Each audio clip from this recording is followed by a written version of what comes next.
time to harvest ang ating mga long beans dito. So meron tayo dito pwede na namang makuha.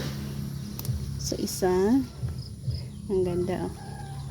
Dalawa, tatlo ang nakuha natin dito sa area na ito.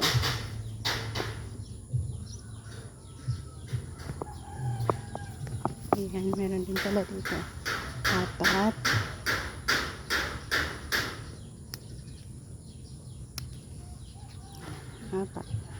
So, meron din tayo makukuha dito. 5. Good enough na ito para sa ating isang lutuan natin.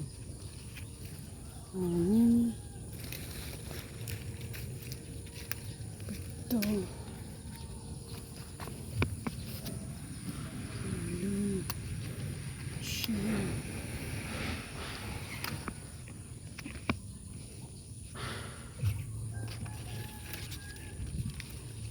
Ulit. At meron tayong 11. Ang ganda na. So yan, naka 11 kita. So good for isang lutuan natin ito.